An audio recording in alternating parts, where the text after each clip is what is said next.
Hi everyone, this is Brian Hayes. Today we're going to explore a very important note on the saxophone, particularly the tenor saxophone. This is Altissimo D, or high C in concert pitch. The fingering is very easy. There really is one standard way to play this note on both alto and tenor saxophones, and that's by merely pressing the auxiliary high F key on its own plus the octave key. Now this is the highest finger key on the left hand of any saxophone. I've got a vintage Selmer saxophone here, a Mark 7 from the 1970s. It's got a circular pearl key, the same as the normal keys on the saxophone for the auxiliary high F key. The more modern saxophone designs generally have a metal teardrop key to differentiate from the normal saxophone keys on your left hand. Either way, it's the highest possible left hand finger key for auxiliary high F. On its own with the octave key, that's a perfect and very powerful Altissimo D on all of the saxophones, alto and tenor.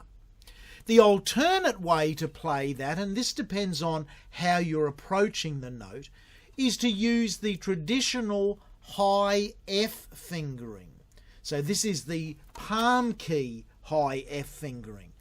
So octave key on, high D sharp, side E on the right hand, the top right hand trill key, the normal high E fingering, and then close your hand to put on the remaining palm key, the high F palm key.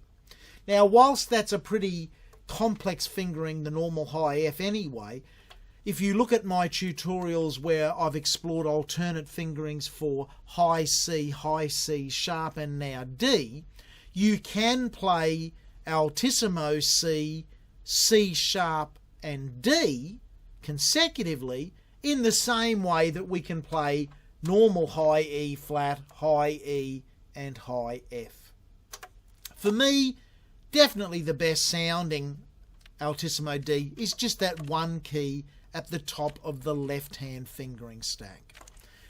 Today I'll approach that Altissimo D by playing a D minor arpeggio. D, F, and A, so we start on low D, low F, A. Then we put the octave key on and play D, F, A again.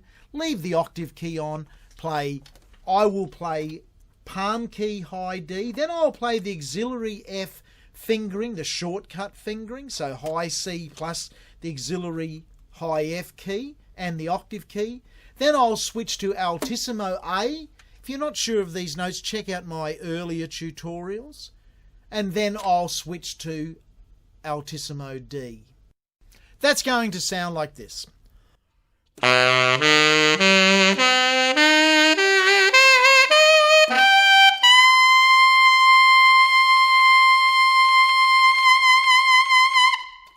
I hope you've enjoyed that.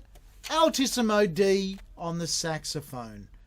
A very famous and important note in pop, blues, jazz, funk style of saxophone playing.